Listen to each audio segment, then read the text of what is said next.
दोस्तों नमस्कार, Z plus news में आपका स्वागत है। आज बात करेंगे भारत के United nation security council UNSC के नॉन परमानेंट सीट के लिए अस्थायी नॉन परमानेंट सीट माने अस्थायी सदस्यता के लिए भारत के अभियान में जिसकी भारत ने शुरुआत कर दी है। आज उसके बारे में बात करेंगे कि यूएनएससी का जो से यूनाइटेड नेशन सिक्योरिटी काउंसिल सुरक्षा परिषद में कितने मेंबर होते हैं और उसमें नॉन परमानेंट मेंबर का चुनाव कैसे होता है और भारत की उसमें क्या उम्मीदें हैं, आज इस पर चर्चा करेंगे।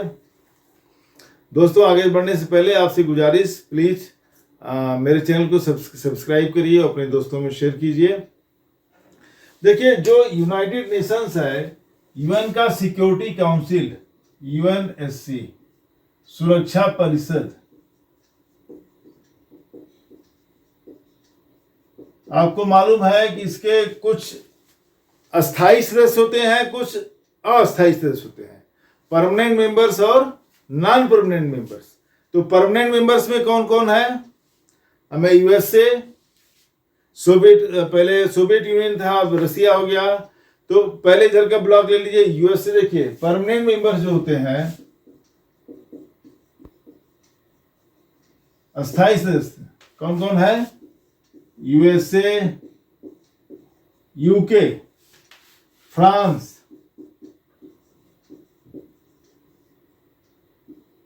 ठीक है। अब आएगा रसिया और बाद में आएगा चाइना को बनाया गया। उस टाइम की सिचुएशन अलग थी। तो ये परमानेंट मेंबर है यूएसए, यूनाइटेड स्टेट्स, संयुक्त राज्य America, united kingdom England, France, Russia और चाइना। ये 5P, 5 परमानेंट मेंबर इनको बोलते हैं 5P। इसके अलावा 10 अस्थायी सदस्य हैं, नॉन परमानेंट मेंबर, ठीक है।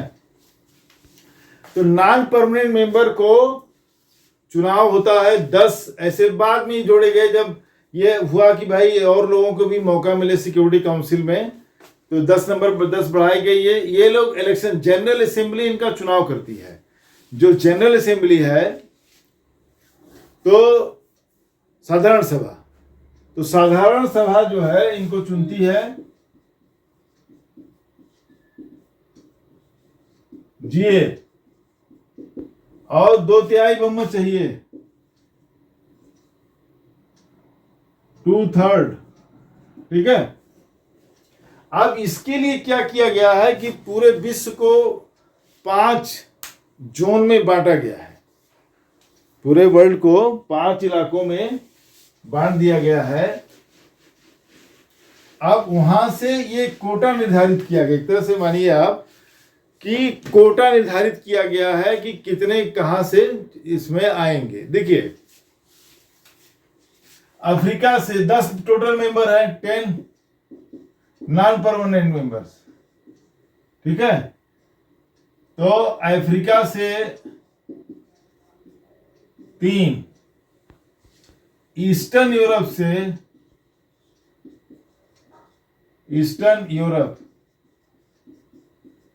यूरोपियन कंट्रीज से कितने हैं? 1। अब बचते हैं आपके लैटिन अमेरिका, एशिया और वेस्टर्न यूरोप एंड अदर्स। देखिए, तो लैटिन अमेरिका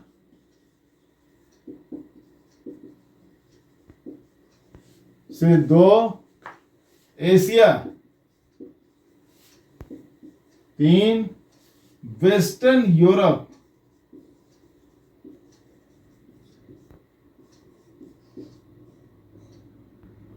से और एंड अदर्स। देखो, अब देखिए, वेस्टर्न यूरोप एंड एशिया से 2, सॉरी, और अफ्रीका से 3 है, ठीक है। अफ्रीका से 3, eastern Europe 1, Latin America 2, Asia 2, western Europe and others से भी ये 2-2-2 है। ठीक है, अब देखो वेस्टर्न यूरोप एंड अदर्स का मतलब क्या हुआ? एंड अदर्स में कौन कौन आएंगे? देखिए, यूएसए, कनाडा, तीसरा आएगा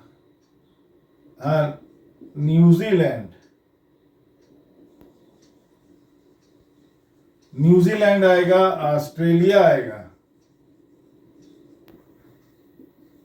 और इजराइल आएगा।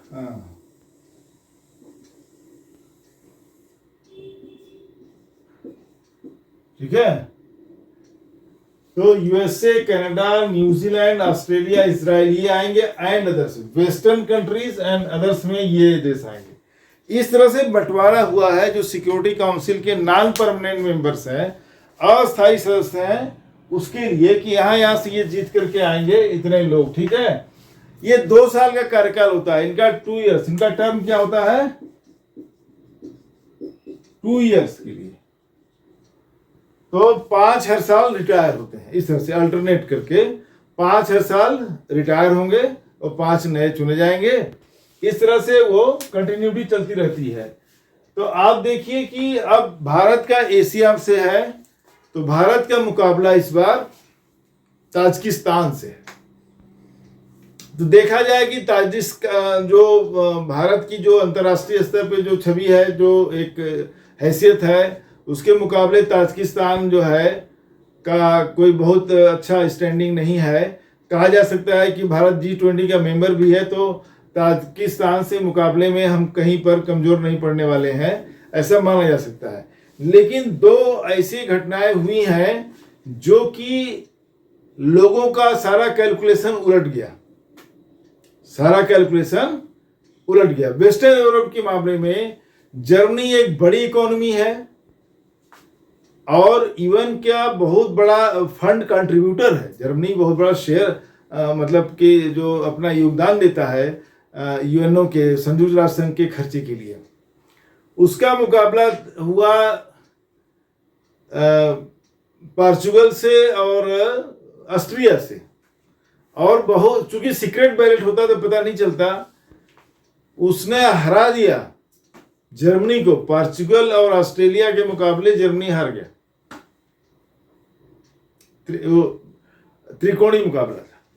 तो आप सोचिए कि जर्मनी जैसी पावर जो यूएनओ का इतना बड़ा कंट्रीब्यूटर है, उसमें उसको चुनाव हारना पड़ा। लोग कहते हैं कि गजा में उसका जो रवैया है, सॉफ्ट रवैया इजराइल के प्रति, जो भी कारण रहा है, जिसकी वजह से लोगों ने वोट नहीं दिया।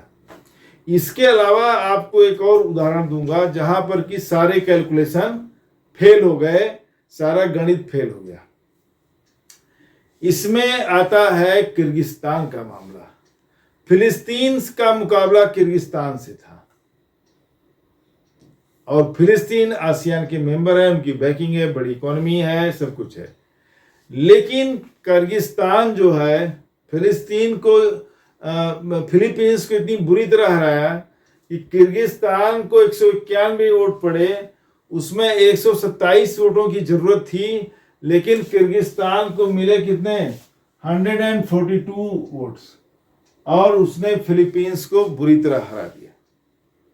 किर्गिस्तान, जिसका शायद बहुत लोग जाग्राफिक बच्चे होंगे, उनको नाम पता होगा तो होगा। किर्गिस्तान ने फिलीपींस को 142 वोटों से हरा दिया। ये 2 उदाहरण मैंने इसलिए दिए कि आज जो ग्लोबल सिचुएशन है, अब इसमें पहले देखते हैं किर्गिस्तान के बारे में ऐसा क्यों हुआ, कैसे फिलीपींस को हरा दिया, आसियान के मेंबर को, डेवलप्ड इकोनॉमी। उसका रीजन था कि Kyrgyzstan IOC, organization of Islamic cooperation, organization of Islamic OIC का मेंबर है, जिसके 50 सदस्य होते हैं, 50 मेंबर्स ऑर्गेनाइजेशन OIC।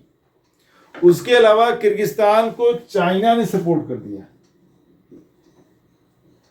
चाइना आज दुनिया का सबसे तगड़ा इकोनॉमी अर्थव्यवस्था बन चुकी है, एक तगड़ी इकोनॉमी। हर देश से ऑलमोस्ट एवरी कंट्री का वो सबसे बड़ा ट्रेड पार्टनर है। उसका इन्फ्लुएंस आप देखिए, चाइना सीधे अमेरिका को घुड़की दे रहा है, सीधी टक्कर ले रहा है अमेरिका से। आज जो ईरान की हार नहीं हो रही है और ट्रंप को इज्जत बचाना मुश्किल हो रहा है, उसके पीछे अगर कोई है तो सिर्फ एक ताकत है, चाइना। आज चाइना ने प्रॉक्सी वॉर, एक तरह से इनडायरेक्ट लड़ाई लड़के ईरान को सपोर्ट करके चाइना ने यूएसओ के, अमेरिका के मतलब लोहे के चने चबा दिए हैं। वहां से इज्जत बचाना मुश्किल हो गया। चाइना की ये पावर है, खुलेआम है, अमेरिका अच्छी तरह जानता है, कुछ नहीं कर सकता। तो चाइना ने फिलीपींस को किर्गिस्तान को बैक कर दिया फिलीपींस को हराने के लिए, और Islamic organization of Islamic cooperation का मेंबर होने के कारण उसको सपोर्ट मिला, और किर्गिस्तान ने 142 वोट पार करके फिलिस्तीन को हरा दिया, फिलीपींस को। तो भारत के सामने भी बड़ी चुनौती है। भारत का मुकाबला ताजिकिस्तान से है और भारत को 28-29 के लिए अपना दावा कर रहा है भारत, 28-29 की सीट के लिए। अभी एशिया से पाकिस्तान है 25-26 के, इस साल उसका लास्ट है। बहरीन दूसरा देश है जिसका कार्यकाल अगले साल समाप्त होगा 27 में। तो अब इसमें आप देखेंगे कि कहा कुछ नहीं जा सकता, या भारत को बहुत तगड़ी कैंपेनिंग करने की जरूरत। हालांकि कैंपेन लॉन्च कर दिया इन्होंने अभी से ही 28-29 के लिए, अभी टाइम है, अभी 27 से 28 का है।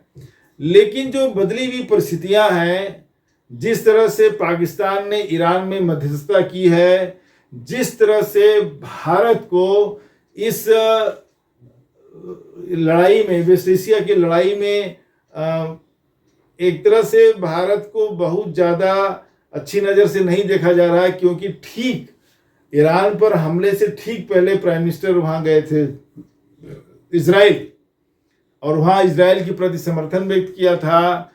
शुरुआत के हमलों में जब यहाँ तक कि खमनेई भी मारे गए थे तो इंडिया का रिएक्शन बहुत ही तगड़ा नहीं था, या सामान्य भी नहीं था, सामान्य से भी बहुत कम था, दबा वो था, बहुत दबी आवाज में विरोध निकला। विरोध तो अभी तक भी नहीं निकला है।